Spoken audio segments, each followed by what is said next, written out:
नमस्कार दोस्तों, स्वागत है आप सभी का आपके YouTube channel GK sports site में। तो घटना चक्र जो है उसका प्राचीन भारत का इतिहास चल रहा है और पिछले वीडियो में हमने दक्षिण भारत का इतिहास का प्रश्न किया था। और दक्षिण भारत में जो देखे प्राचीन भारत के इतिहास में तो 2 क्लास और चलेगा। उसके बाद प्राचीन भारत का इतिहास जो घटना चक्र है वो समाप्त हो जाएगा। उसके बाद हम क्या करेंगे, आधुनिक भारत का इतिहास का प्रश्न देखेंगे घटना चक्र का। और इसमें देखिए जो 2 क्लास है, आज तो इस क्लास में हम लोग प्राचीन साहित्य और उसके साहित्यकार के बारे में पढ़ेंगे। यानी कि जितने भी साहित्यकार हुए जिन्होंने उपन्यास लिखा या फिर किसी भी चीज़ पे उन्होंने पुस्तक लिखी, तो वो सब जिसने जो चीज़ की रचना की उस सब के बारे में आज हम लोग पढ़ेंगे। तो वीडियो में शुरू से अंत तक बने रहिएगा क्योंकि ये काफ़ी इम्पोर्टेंट जो टॉपिक है होने वाला है। और चैनल पर पहली बार आए हैं तो चैनल को सब्सक्राइब कर लीजिएगा, बेल आइकन ऑन कर लीजिएगा और अच्छा लगे वीडियो तो लाइक और शेयर ज़रूर कीजिएगा। तो चलिए स्टार्ट करते हैं। और इसका अगर PDF चाहिए तो आपको लिंक मिल जाएगा डिस्क्रिप्शन में, चैनल के डिस्क्रिप्शन में या फिर इस वीडियो के डिस्क्रिप्शन में। तो वहाँ से आप ज्वाइन भी कर सकते हैं या फिर वहाँ से जाके ले भी सकते हैं, PDF को डाउनलोड कर सकते हैं। तो चलिए वीडियो स्टार्ट करते हैं। फर्स्ट प्रश्न है, इतिहास के पिता की पदवी सही अर्थों में निम्न में से किसे संबंधित है? यानी इतिहास के जो पिता है किसे कहा जाता है, प्रश्न यही है। तो ये हो जाएंगे हेरोडोटस, हम लोग सभी जानते हैं इस नाम को। तो ऑप्शन ए सही हो जाएगा। इसके बारे में बात करें तो यूनानी लेखक हेरोडोटस 15वीं है। हिस्टोरिका उसकी प्रसिद्ध पुस्तक है।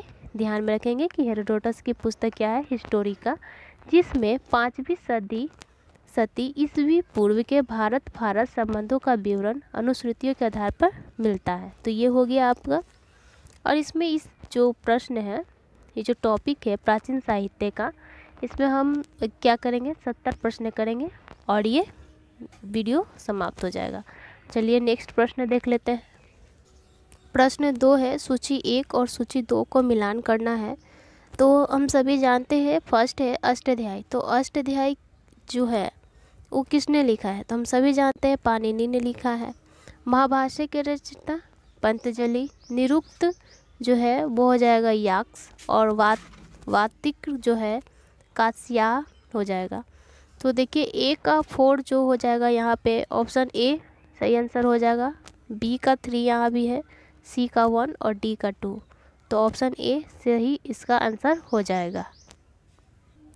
प्रश्न है, मुद्रा राक्षस का लेखक इन निम्न में से कौन है? तो विशाख दत्त है और विशाख दत्त ने इसकी रचना की है। इस ग्रंथ में मौर्य इतिहास मुख्यतः जो है चंद्रगुप्त मौर्य के जीवन पर प्रकाश डाला गया है। तो ये इसकी विशेषता है कि मौर्य इतिहास जो था खासकर चंद्रगुप्त मौर्य पर प्रकाश डाला गया है इस किताब से। अगला प्रश्न है, मुद्रा राक्षस वही है प्रश्न फिर से, तो हो जाएगा विशाख दत्त। तो ऑप्शन सी सही आंसर हो जाएगा। अगला प्रश्न है, निम्नलिखित साहित्य की शास्त्रीय पुस्तकों में कौन गुप्त काल में लिखी गई थी? तो यहाँ अमरकोश है, कामसूत्र है, मेघदूत है और मुद्रा राक्षस है। तो बात करें तो गुप्त काल में जो पुस्तक लिखी गई थी ये चारों लिखी गई थी। तो ऑप्शन डी सही आंसर हो जाएगा। 1, 2, 3 तथा 4, ऑप्शन डी इसका सही आंसर हो जाएगा। अमर सिंह द्वारा रचित अमरकोश, वात्स्यायन कृत कामसूत्र के द्वारा, कालिदास के द्वारा लिखा गया है मेघदूत और विशाख दत्त के द्वारा लिखा गया है मुद्रा राक्षस। ये चारों रचनाएं गुप्तकालीन है। अगला प्रश्न है, 10 कुमार चरितम के रचनाकार कौन थे? तो 10 कुमार चरितम के लेखक थे डंडिन। तो 10 है और 10 है, यानी 10 कुमार चरितम के लेखक काफ़ी आसान से याद हो जाएगा डंडी। तो ऑप्शन बी इसका सही आंसर है। यहाँ लेखक की बात करें तो देखिए सूरसागर। तो सूरसागर के द्वारा सूरदास के द्वारा सूरसागर, सूरसरावली और साहित्य लहरी ये लिखा गया है। ये प्रश्न आते रहता है। फिर डंडिन या फिर डंडी, ये 10 कुमार चरितम इन्होंने लिखा है। तुलसीदास के द्वारा रामचरितमानस, विनय पत्रिका और कवितावली। ठीक है, ये 3 नाम रामचरितमानस, विनय पत्रिका और कवितावली तुलसीदास के द्वारा लिखा गया है। कालिदास की बात करें तो अभिज्ञान शाकुंतलम, यहाँ देखिए संस्कृत का वर्ड आ रहा है, कुमार संभव, ऋतु संहार, मालविका अग्निमित्रम, विक्रम वर्षियम, मेघदूतम, तो ये कालिदास के द्वारा लिखा गया है। भवभूति, उत्तर रामचरितम और कुमारदास, जानकी हरण्यम, तो ये सब नाम याद रखेंगे। अगला प्रश्न है 10 कुमार चरितम किसने लिखी है? तो आप सभी को ये प्रश्न आसानी से कर लेंगे। किसने लिखी है? दंडी ने लिखा है। अगला प्रश्न है कुमार संभव महाकाव्य कवि के लिए जो है किसने लिखा है? तो अभी मैंने जो एक्सप्लेन किया था उसमें एक नाम था कालिदास का, तो कालिदास इसका सही आंसर हो जाएगा, तो ऑप्शन डी सही आंसर हो जाएगा। आप सभी इसे ध्यान से पढ़ते जाइए। अगला प्रश्न है निम्नलिखित में से कौन सा नाटक कालिदास ने नहीं लिखा था? तो देखिए अभी हमने जो एक्सप्लेन किया था उसमें कालिदास के द्वारा मालविका अग्निमित्रम, अभिज्ञान शाकुंतलम और कुमार संभव आपको देखने को मिला होगा, लेकिन जानकी हरण्यम किसने लिखा है? तो जानकी हरण्यम कुमार दास ने लिखा है, तो ऑप्शन डी इसका हो जाएगा कि कालिदास के द्वारा नहीं लिखा गया है। ठीक है, अगला प्रश्न है निम्नलिखित में से कौन सी पुस्तक कालिदास के द्वारा नहीं लिखी गई है? तो कालिदास के द्वारा नहीं लिखी गई है तो मेघदूतम तो लिखी गई है, ऑप्शन को छाटिए। कुमार संभव लिखी गई है, ऋतु संहार भी लिखी गई है, तो ये तो तीनों नहीं लिखी गई है। लेकिन उत्तर रामचरितम कालिदास के द्वारा नहीं लिखी गई है, किसके द्वारा लिखी गई है? आप सभी आंसर बताइए इसका। तो इसका आंसर क्या हो जाएगा? भवभूति के द्वारा उत्तर रामचरितम लिखा गया है, बाकी सब कालिदास के द्वारा लिखा गया है, तो ऑप्शन सी इसका सही आंसर हो जाएगा। अगला प्रश्न है उत्तरी भारतीय शास्त्रीय संगीत का बाइबल ग्रंथ संबंधित है? तो ये हो जाएगा नाट्य शास्त्र, ऑप्शन ए सही आंसर हो जाएगा। भारतीय शास्त्रीय संगीत का बाइबल ग्रंथ नाट्य शास्त्र को कहा जाता है, तो भारतीय शास्त्रीय संगीत को, ये 2019 में पूछा गया है, तो इसे अच्छा से पढ़िएगा आप सभी। अगला प्रश्न को मिलान करना है, तो पाणिनि के द्वारा क्या लिखा गया है? अभी हम लोग थोड़ा देर पहले इससे पढ़ा था, तो आंसर के लीजिएगा, तो अष्टाध्यायी हो जाएगा। क्या हो जाएगा? पाणिनि के द्वारा अष्टाध्यायी, और चाणक्य के द्वारा अर्थशास्त्र। ठीक है, जो आता है पहले उसे कंप्लीट करेंगे। और वात्स्यायन के द्वारा कामसूत्र, और कलहन के द्वारा रास्तेगिनी, जो कि एक कश्मीर के इतिहास के बारे में है, कलहन के द्वारा। और अष्टाध्यायी की बात करें तो पहली बार संस्कृत में जो व्याकरण लिखा गया है तो वो पाणिनि के द्वारा लिखा गया है, जो कि अष्टाध्यायी है। चाणक्य के द्वारा अर्थशास्त्र लिखा गया, तो आप सभी जानते हैं कि ये एक राजनीतिक पुस्तक है, अर्थशास्त्र के बारे में नहीं है। शासन प्रशासन कैसे चलानी है उसके बारे में चाणक्य ने लिखा है। चाणक्य को विष्णुगुप्त भी कहते हैं, आप सभी जानते हैं। कौटिल्य के नाम से भी जाना जाता है, तो ये सब आप सभी एक्स्ट्रा इन्फॉर्मेशन याद रखेंगे। अगला प्रश्न है कलहन की पुस्तक का नाम क्या है? तो आप सभी जानते हैं, अभी मैंने पढ़ा और अभी आप लोगों ने भी पढ़ा, क्या था, मिलान किए थे, तो राजतरंगिणी, जो कि कश्मीर के इतिहास के बारे में बताता है। अगला प्रश्न को फिर से दोहराया गया है कि कलहन द्वारा रचित राजतरंगिणी निम्नलिखित में से किससे संबंधित है? तो आप सभी जानते हैं कश्मीर के इतिहास से संबंधित है। अगला प्रश्न है कलहन की राजतरंगिणी की तरह एक इतिहास की पुस्तक गुड़वाहो लिखी थी। गुड़वाहो ने लिखी थी, यानी कलहन की राजतरंगिणी की तरह एक पुस्तक जो लिखी गई थी, इतिहास की पुस्तक गुड़वाहो लिखी थी, तो वो थे वाकपति द्वारा। तो देखिए कलहन की राजतरंगिणी की तरह एक इतिहास की पुस्तक गुड़वाहो की रचना वाकपति ने की थी। यह पुस्तक 8वीं सदी में प्राकृत भाषा में लिखी गई थी, प्राकृत भाषा में लिखी गई थी। ओके, और यह एक ऐतिहासिक काव्य है जिसमें कन्नौज के शासक यशोवर्मन के चरित्र का वर्णन किया गया है। तो कन्नौज के शासक यशोवर्मन के चरित्र का वर्णन किया गया है, तो काफ़ी इम्पोर्टेंट प्रश्न है ये, इसे आप लोग पढ़ेंगे। और ये देखिए झारखंड PCS प्री में भी पूछा गया है। अगला प्रश्न है, सूची को मिलाना है 1 से 2 को। तो देखिए अब तो यहाँ भारवी, हर्ष, कालिदास और राजशेखर और इधर में उनके द्वारा जो लिखी गई है पुस्तक उसके नाम दिए गए हैं। तो काफ़ी अभी देखेंगे तो अभी तक हमने जितने भी पढ़े उसमें हमें सिर्फ एक ही कालिदास के द्वारा ही जो पुस्तक है मालविका अग्निमित्रम के बारे में हम सभी जानते हैं।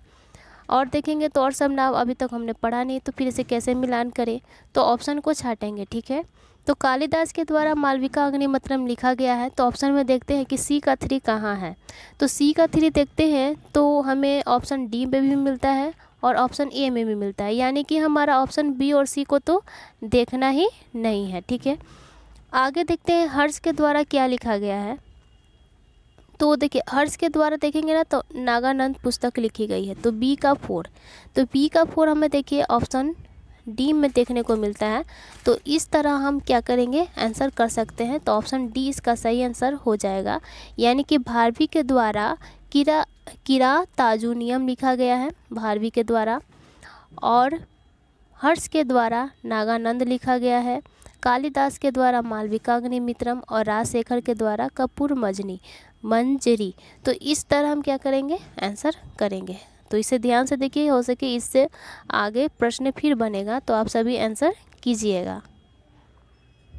अगला प्रश्न है, संस्कृत की निम्नलिखित में से कौन सी रचनाएं ने महाभारत से अपना कथा सूत्र लिया है, और नीचे दिए गए कूट का सही उत्तर का चयन करना है। तो यहाँ देखिए ये प्रश्न काफ़ी इम्पोर्टेंट है, इसे अच्छे से पढ़िएगा। तो यहाँ दिया हुआ है नेसीधेय चरित, किराथुजिनियम और शिशुपालवध और 10 कुमार चरितम। तो 10 कुमार चरितम के बारे में तो हम सभी जानते हैं कि ये तो होगा नहीं, तो ऑप्शन ए, बी और मतलब 1, 2 और 3 ये तीनों हो जाएंगे, यानी कि ऑप्शन डी इसका सही आंसर होगा। और इसकी व्याख्या की बात करते हैं तो चलिए थोड़ा देखते हैं व्याख्या। देखिए यहाँ पे अच्छे से समझ लीजिएगा कि भारवी द्वारा रचित रचना किरातुजुनियम महाकाव्य है, जिसकी कथा वस्तु महाभारत से ली गई है। इसमें अर्जुन तथा किरात वेशधारी शिव के बीच युद्ध का वर्णन किया गया है। तो आप सभी समझ गए कि किसका वर्णन किया गया है। तो यहाँ पे वेशधारी शिव और शिव के बीच का युद्ध का वर्णन किया गया है। नेषधीय चरित महाकाव्य श्री हर्ष की कृति का स्थायी स्मारक है, इसमें 22 सर्ग है। महाभारत का नलोपाख्यान इस महाकाव्य का मूल आधार है। शिशुपाल वध महाकवि माघ द्वारा रचित संस्कृत महाकाव्य है। इसमें कृष्ण द्वारा शिशुपाल के वध की कथा का वर्णन है, जो महाभारत से ली गई है। किराथुजुनियम, शिशुपालवधम और नसीदेयचरितम बृहत्रयी कहलाती है। तो ये तीनों नाम को क्या कहा जाता है, बृहत्रयी कहा जाता है। तो ये भी नाम याद रख लेंगे, इसलिए मैंने बोला कि ये जो प्रश्न है इम्पोर्टेंट है, तो इसे अच्छा से पढ़ लीजिएगा। अगला जो प्रश्न है इसे मिलान करना है, तो चलिए मिलाते हैं इसे। तो मैच करते हैं। तो विशाख दत्त है यहाँ पे, तो विशाख दत्त के द्वारा क्या है, तो ये नाटक के रचयिता हैं। वाह मिहिर की बात करें तो ये खगोल वैज्ञानिक है। चरक जानते हैं हम सभी, ये चिकित्सक है, प्रसिद्ध चिकित्सक थे। और ब्रह्मगुप्त जो है गुप्त गणित से संबंधित है, यानी कि ए का 2 देखें तो कहाँ है, ए का 2 यहाँ भी है और यहाँ भी है। आगे देखते हैं तो बी का 3 कहाँ है, तो बी का 3 इसमें है और इसमें नहीं है, तो ये ऑप्शन सी इसका सही आंसर हो जाएगा। चलिए आगे बढ़ते हैं। देखिए अभी जो हमने एक्सप्लेन किया था उसके बारे में फिर से ये प्रश्न आया कि चरक संहिता नामक पुस्तक की विषय से संबंधित है। तो चरक क्या है, एक चिकित्सा है, तो ऑप्शन सी इसका सही आंसर हो जाएगा। प्रश्न है, वारामिहिर की सिद्धांतिका आधारित है, तो यूनानी ज्योति विद्या पर आधारित है, तो ऑप्शन बी इसका सही आंसर हो जाएगा। अगला प्रश्न है, निम्नलिखित में से कौन से सुम्मिलित नहीं है पूछा गया है। तो कालिदास के द्वारा रघुवंशम लिखा गया है, भास के द्वारा स्वप्नवास दंतम लिखा गया है, हर्ष के द्वारा रत्नावली और नागानंद भी लिखा गया है हर्ष के द्वारा, सुबंधु के द्वारा कादंबरी नहीं लिखा गया। कादंबरी किसके द्वारा लिखा गया है, वानभट्ट के द्वारा लिखा गया है। तो ऑप्शन सी जो है ये सही सुम्मिलित नहीं है। यहाँ देखते हैं तो क्योंकि कादंबरी की रचना कौन की है, वानभट्ट ने। देखिए सुबंधु ने नहीं की है। और यहाँ देखिए सुबंधु संस्कृत भाषा के कवि हैं। सुबंधु जो है संस्कृत भाषा के कवि हैं और ये वासवदत्ता की रचयिता है। वासवदत्ता के रचयिता है, याद रखेंगे इसे। मिलिंद पन्हो क्या है? तो मिलिंद पन्हो एक संस्कृत नाटक है, जैन वृत्तांत है, फारसी महाकाव्य या पाली ग्रंथ है। तो मिलिंद पन्हो जो है एक पाली ग्रंथ है, ठीक है। और मिलिंद को मिनांडर भी कहा जाता है। और प्रश्न है बौद्ध ग्रंथ मिलिंद पन्हो किस हिंद यौवन शासक पर प्रकाश डालता है? तो हो जाएगा वो मिनांडर। तो ऑप्शन सी इसका सही आंसर हो जाएगा। और मिलिंद पन्हो को मैंने बताया था कि मिलिंद जो नाम है मिनांडर को भी कहा जाता है, मतलब मिनांडर उसका नाम था। अब मिलिंद पन्हो क्या है? एक संवाद हुआ था, उन्हीं के बारे में है। अगला प्रश्न देखते हैं। मिलिंद पन्हो राजा मिलिंद तथा एक बौद्ध भिक्षु के मध्य संवाद के रूप में है। तो वो जो बौद्ध भिक्षु जो थे वो थे नागसेन। तो ऑप्शन सी सही आंसर हो जाएगा। और मिलिंद कौन थे? राजा थे। अगला प्रश्न है वो धार्मिक पुस्तक जिसमें कृषि कर्म को की 8 विभिन्न अवस्थाओं का वर्णन मिलता है। तो वो धार्मिक पुस्तक है जिसमें कृषि कर्म की 8 विभिन्न अवस्था का वर्णन हुआ है, वो है मिलिंद पन्हो की पुस्तक में हुआ है। तो ऑप्शन सी सही आंसर होगा इसका। देखिए इस पुस्तक की बात करें तो मिलिंद पन्हो नामक धार्मिक पुस्तक जो है कृषि कर्म के 8 विभिन्न अवस्था में मिलता है। और इस पुस्तक जो है बौद्ध भिक्षु जानते हैं नागसेन द्वारा जो लिखा गया पाली भाषा में लिखी गई थी। और इस पुस्तक में नागसेन एवं हिंद यौवन शासक जो थे मिनांडर या फिर मिलिंद के बीच वार्तालाप के जो हुआ है उसी को मिलिंद पन्हो में लिखा गया है, ठीक है। तो अगला प्रश्न देखते हैं। अगला प्रश्न है 29। तो इसे मिलान करना है। यहाँ देखेंगे तो सूची 1 में दरबारी कवि दिया गया है, यानी कि जिस राजा के दरबार में जो कवि रहते थे उधर दिया हुआ है। और सूची 2 में राजा दिया हुआ है। तो किसके राजा के शासनकाल में कौन से कवि हुए इसके बारे में हमें इसे मिलान करना है। तो देखिए अमीर खुसरो किसके दरबार में रहा करते थे जो कि कवि थे? तो ये अलाउद्दीन खिलजी हो जाएगा, ठीक है। कालिदास की बात करें तो कालिदास जो थे वो चंद्रगुप्त द्वितीय के दरबार में थे। हरिसेन जो थे वो थे समुद्रगुप्त के दरबारी कवि। और वानभट्ट जो थे हर्षवर्धन के शासनकाल में थे। तो यहाँ देखिए 1 का 4 और बी का 1 देखते हैं कहाँ है। 1 का 4 और बी का 1 ऑप्शन में ढूंढते हैं। 1 का 4 और बी का 1। तो 1 का 4 यहाँ भी है और बी का 1 यहाँ है। यहाँ भी है 1 का 4, लेकिन यहाँ बी का क्या है 3 है। यानी इस तरह देखें तो ऑप्शन बी इसका सही आंसर होगा, ठीक है। अगला प्रश्न देखेंगे। अगला प्रश्न है राजतरंगिणी के लेखक कल्हण हैं, पता है आप सभी को। तो उस समय शासक कौन था? तो उस समय जो शासन था जय सिंह था, जय सिंह। तो राजतरंगिणी की पुस्तक जो कल्हण है उस समय जय सिंह थे शासक। देखिए अगर व्याख्या देखना चाहते हैं तो थोड़ा समय लेंगे। देखिए यहाँ पे समझिए आप सभी। तो राजतरंगिणी के लेखक कल्हण के समय कश्मीर का शासक जयसिंह जिसका जो था 1128 से 1149 ईस्वी था। उसी के शासनकाल के दौरान 1148 से 1149 ईस्वी में कल्हण ने अपनी महान कृति राजतरंगिणी को पूरा किया। राजतरंगिणी में कुल 8 तरंग और 7,826 श्लोक है। प्रथम 3 तरंगों में अत्यंत प्राचीन काल के कश्मीर की परंपरागत इतिहास है और चौथे से छठे तरंगों में कारकट तथा उत्पल, देखिए उत्पल वंशों का भी इतिहास इसमें मिलता है, कारकट और उत्पल वंशों का है।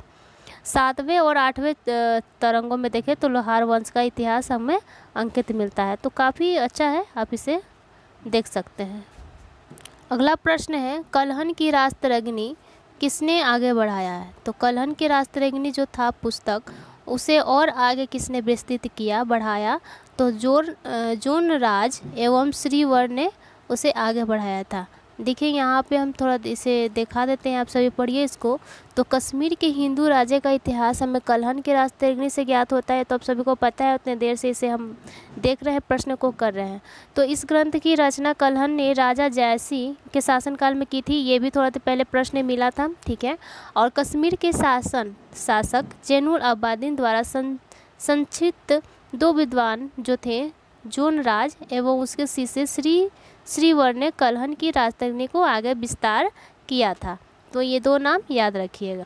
अगला प्रश्न है सौदरानंद किसकी रचना है? तो ये अश्वघोष की है, सौदरानंद। देखिए यहाँ पे कि अश्वघोष कुषाण शासक कनिष्क के राज कवि थे। उनकी रचनाओं में 3 प्रमुख है, एक तो बुद्धचरित है, सौदरानंद और सारे पुत्र प्रकरणम है। तो ये तीनों नाम याद रखिएगा। आगे देखते हैं अगला प्रश्न क्या है। अगला प्रश्न जो है ये प्रश्न तो पहले भी हम लोगों ने कर लिया था, बताया था मैंने कि नागानंद, रत्नावली एवं प्रियदर्शिका के पुस्तक के लेखक जो हैं वो हर्षवर्धन है। आप सभी को पता है, मैंने इसे बताया था तो आपको याद होगा। प्रश्न नंबर 35 जो है एकदम वही है कि हर्ष ने निम्नलिखित में से किन रचनाओं का लेखन किया था? तो अभी हमने पढ़ा कि प्रियदर्शिका, नागानंद और रत्नावली क्या है, हर्षवर्धन का है। लेकिन हर्षचरित किसने लिखा है ये बताइए आप सभी। तो चलिए इसका ऑप्शन हम देख लेते हैं कहाँ पे इसका आंसर होगा। तो देखिए 1, 2 और 4 सही है, तो ऑप्शन में देखते हैं तो यहाँ हम ऑप्शन में देखते हैं तो 1, 2 और 4 ऑप्शन बी में हमें मिलता है, तो ऑप्शन बी इसका सही आंसर हो जाएगा। अगला प्रश्न देखते हैं।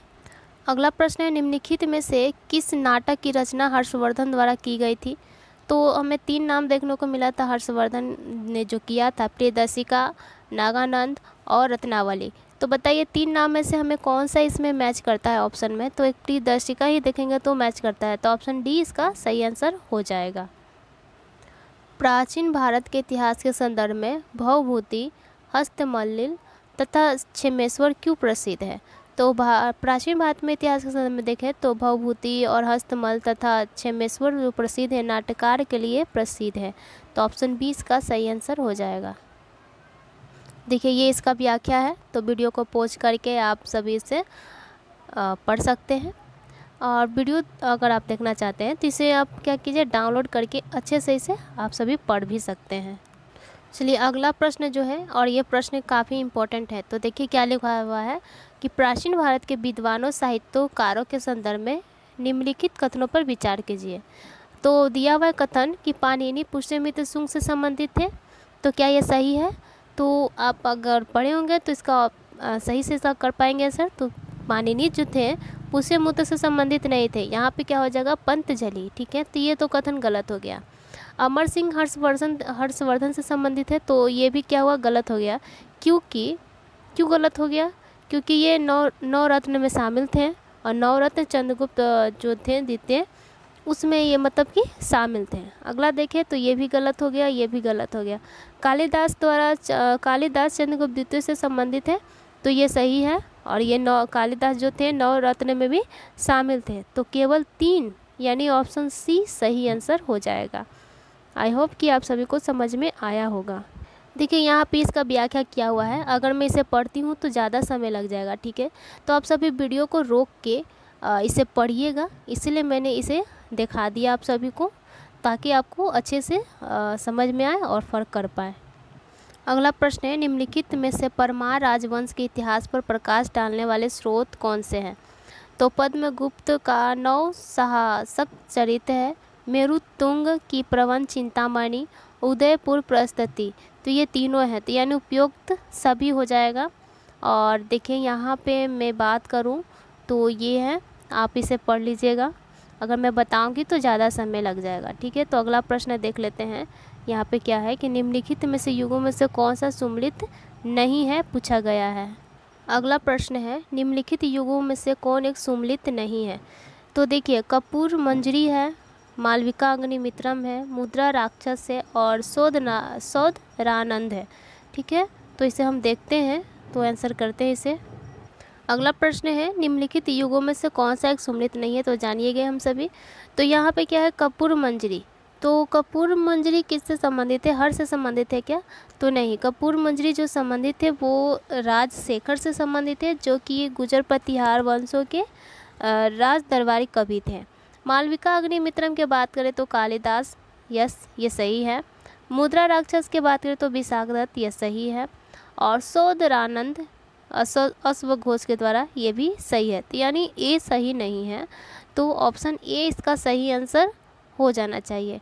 ठीक है, और ये सब तो मैंने पहले भी आप सभी को बता दिया है, तो आप सभी आसानी से आंसर कर पाएंगे। अगला प्रश्न है 44।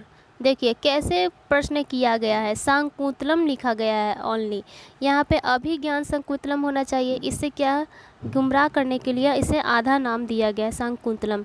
तो संकुतलम किसने लिखा है? तो सभी जानते हैं कालिदास ने लिखा है।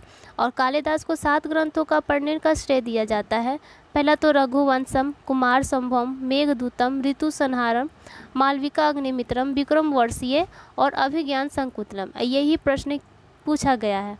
और इसमें प्रथम 2 महाकाव्य, 2 खंड काव्य तथा अंतिम 3 नाटक ग्रंथ भी है। तो ये इस तरह से ऑप्शन सी इसका सही आंसर हो जाएगा। अगला प्रश्न है कालिदास की साहित्यिक कृति कौन सी नहीं है? ठीक है, देखिए कालिदास से बहुत सारे प्रश्न देखने को मिला है। तो कालिदास के जितनी भी रचनाएं हैं आप सभी पढ़िए लीजिएगा। तो मृगकटिकम है क्या? तो कहीं मिला क्या हमें मृगकटिकम? नहीं मिला है। तो मेघदूतम, विक्रम वर्षीयम और ऋतु संहार ये है। तो ऑप्शन क्या हो जाएगा कि नहीं है पूछा गया, तो ऑप्शन ए सही आंसर इसका हो जाएगा। यहाँ एक प्रश्न है कालिदास द्वारा रचित मालविका अग्निमित्रम नाटक का नायक कौन है? तो किस पे लिखा गया है? तो देखिए यहाँ पे अग्निमित्रम जो है ना, ये मालविका और अग्निमित्रम 2 नामों से मिलकर बना है। तो एक मालविका थी और एक अग्निमित्रम जो कि राजा थे, जो कि पुष्यमित्र शुंग के पुत्र थे अग्निमित्रम। ठीक है, तो उन्हीं के दोनों पे ये जो मालविका अग्निमित्रम एक नाटक मतलब लिखा गया है कालिदास के द्वारा, जो कि नायक जो थे उनके यानी मेन जो पर्सन थे वो थे अग्निमित्रम। तो ऑप्शन सी इसका सही आंसर हो जाएगा। आई होप कि आप सभी समझ रहे होंगे। देखिए यहाँ समझाने के लिए भी दिया हुआ है कि कालिदास द्वारा रचित मालविका अग्निमित्रम 5 अंकों का नाटक है, जिसमें मालविका और अग्निमित्रम का परिणय का कथा वर्णित है। मालविका और अग्निमित्रम का, अग्निमित्रम शुंग वंश के क्या थे? पुष्यमित्र शुंग के पुत्र थे। ठीक है, अगला प्रश्न देखते हैं।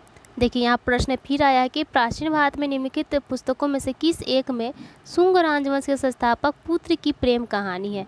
तो शुंग वंश का जो था कौन था वो? मालविका अग्निमित्रम हम समझ रहे हैं क्या है, तो वो दोनों का प्रेम का एक कहानी था, जो कि शुंग वंश के जो राजवंश के जो थे अग्निमित्रम और मालविका दोनों की प्रेम कहानी का वर्णन किया है कालिदास के द्वारा हुआ है। तो ऑप्शन बी इसका सही आंसर हो जाएगा। अगला प्रश्न है स्वपनवास व दत्ता के लेखक है? तो ये भास हो जाएंगे। ऑप्शन बी इसका सही आंसर हो जाएगा। अगला प्रश्न है गीत गोविंद काव्य के रचयिता कौन है? तो जयदेव हो जाएंगे। गीत गोविंद उन्हें लिखा है, जो कि एक काव्य है, जयदेव के द्वारा लिखा गया है। और प्रश्न आप जल्दी जल्दी करेंगे, ठीक है? तो आप सभी वीडियो में शुरू से अंत तक बने रहिएगा। अभी यहाँ थोड़ा समझते हैं। तो गीत गोविंद के रचयिता जयदेव बंगाल के अंतिम सेन शासक लक्ष्मण सेन के आश्रित महाकवि थे। आ रहा है समझ में कि गीत गोविंद जो थे वो जो सेन वंश का जो थे, जो बंगाल में उन लोग का सेन वंश था। तो बंगाल का अंतिम शासक कौन था? लक्ष्मण सेन था। तो उन्हीं के आश्रित महाकवि थे। अतः जयदेव ने 12वीं शताब्दी में गीत गोविंद की रचना की। इसे गीत काव्य कहना उचित होगा। और इसमें 12 संग्रह हैं तथा प्रत्येक संग्रह गीतों से संबंधित है। अगला प्रश्न है कि गीत गोविंद के गीतकार जयदेव किसकी सभा को अलंकृत करते थे? तो बताइए। लक्ष्मण सेन हो जाएगा। अभी हमने पढ़ा क्या, यहाँ पर नाम पढ़ा लक्ष्मण सेन। तो ऑप्शन डी इसका सही आंसर हो जाएगा। अगला प्रश्न देख लेते हैं। फिर से वह प्रश्न है कि गीत गोविंद के रचयिता कौन था या थे? तो जयदेव। अब जल्दी जल्दी प्रश्न को करते हैं। 52 प्रश्न को मिलान करना है। या इधर रचनाएं है और इधर विषय है। तो चलिए मिलान करते हैं। अष्टांग संग्रह दिया हुआ है। तो अष्टांग संग्रह की बात करें तो ये आयुर्विज्ञान से संबंधित है। दारूपक की बात करें तो ये नाट्य कला से, लीलावती गणित से संबंधित है और महाभाष्य व्याकरण से संबंधित है। तो ये सही मिलान है। ठीक है, चलिए नेक्स्ट प्रश्न देख। अगला प्रश्न है तुम्हारा अधिकार कर्म पे है, फल की प्राप्ति पर नहीं। यह निम्न से किस ग्रंथ में कहा गया है? तो ये कहा गया है, गीता में कहा गया है कि क्या है, कर्म किए जा फल की चिंता मत कर, ऐसा कुछ है। तो देखिए कर्म का सिद्धांत पर विशेष बल देते हुए गीता में श्री कृष्ण ने कहा है कि तुम्हारा अधिकार सिर्फ कर्म पर है, फल की प्राप्ति पे नहीं। कर्मो दैकार्यस्ते माँ फलेषु कदाचन। ठीक है, तो ये संस्कृत में इसे बोला गया है। चलिए आगे देखते हैं। अगला प्रश्न है उस स्रोत का नाम बताएं जो प्राचीन भारत के व्यापारिक मार्गों के बारे में मौन है। तो वो संगम साहित्य हो जाएगा। तो ऑप्शन ए इसका सही आंसर हो जाएगा। अगला प्रश्न है जो यहाँ है वो अत्यंत भी है जो यहाँ नहीं है वो कहीं नहीं है, यह निम्न में से किस ग्रंथ में कहा गया है? तो यह महाभारत में कहा गया है। तो ऑप्शन बी इसका सही आंसर हो जाएगा। अगला प्रश्न है कि वो प्राचीन भारत का वो ग्रंथ जिसका 15 भारतीय एवं 40 विदेशी भाषाओं में अनुवाद हुआ है, तो वो पंचतंत्र हो जाएगा। तो ऑप्शन बी सही आंसर होगा।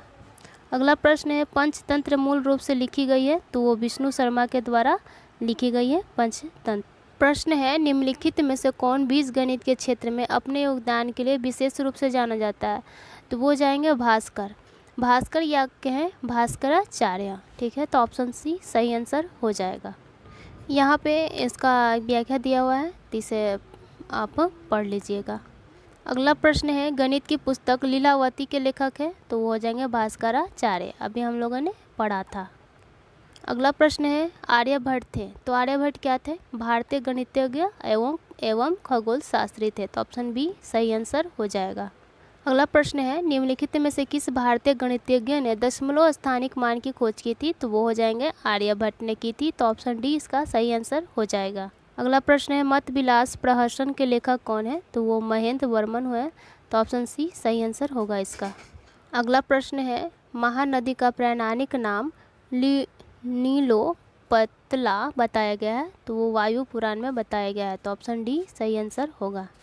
अगला प्रश्न है यहाँ पे मनुस्मृति मुख्यतः संबंधित है, तो वो समाज व्यवस्था से संबंधित है और हिंदू विधि से भी संबंधित है। तो ऑप्शन ए इसका सही आंसर होगा। प्राचीन काल के विधि निर्माता कौन है? तो महान विधि निर्माता तो मनु ही है। तो ऑप्शन सी इसका सही आंसर हो जाएगा। अगला प्रश्न है शून्य का आविष्कार किया था, तो शून्य का आविष्कार भारतीयों के द्वारा किया गया था। तो शून्य का आविष्कार ईसा पूर्व 2वीं शताब्दी में किसी अज्ञात भारतीय ने किए थे, लेकिन भारत में ही हुआ था शून्य का आविष्कार। अरबों ने इसे भारत से सीखा और यूरोप में फैलाया। अरब देश में शून्य का प्रयोग सबसे पहले 873 ईस्वी में पाया गया था। अगला प्रश्न है शून्य की खोज वही हो जाएगा, क्या हो जाएगा इसमें? भारतीयों ने किया था। तो ऑप्शन सी सही आंसर होगा इसका। अगला प्रश्न है, इसे देखते हैं। अगला प्रश्न है जो है यहाँ पे निम्नलिखित में से कौन सा जोड़ा सम्मिलित नहीं है? तो लाइफ ऑफ हैंगसोंग हुईली सही है। द नेचुरल हिस्ट्री ये जो है टॉलमी के द्वारा नहीं कि प्लिनी के द्वारा लिखा गया था। तो यही इसका सही आंसर हो जाएगा। तो ऑप्शन बी सही आंसर होगा। और इस वीडियो का लास्ट जो क्वेश्चन है कि निम्न से सबसे प्राचीन ग्रंथ यंत्र है, तो वाद्य यंत्र है जो सबसे प्राचीन है, तो वो हो जाएगा वीणा। तो दिए गए विकल्पों में जो देखते हैं तो सर्वाधिक जो प्राचीन है वीणा है। यह प्राचीन काल से भारतीय संस्कृति का एक संगीत का भाग रही है। और जबकि सितार, सरोद और एक तबला देखें तो ये मध्यकालीन वाद्य यंत्र थे, यानी कि मध्यकाल में ये आए थे। तो वीडियो कैसा लगा और कितना हेल्पफुल रहा कमेंट कर सकते हैं, लाइक कीजिए और शुरू से अंत तक देखने के लिए धन्यवाद। चैनल से बने रहिए, सब्सक्राइब कीजिए चैनल को। और एक वीडियो और आएगा, उसके बाद ये प्राचीन भारत कंप्लीट हो जाएगा। फिर हम लोग आधुनिक भारत की ओर चलेंगे, आधुनिक भारत का इतिहास पढ़ेंगे। तो जल्दी मिलते हैं नेक्स्ट वीडियो में। जय हिंद, जय भारत, नमस्कार।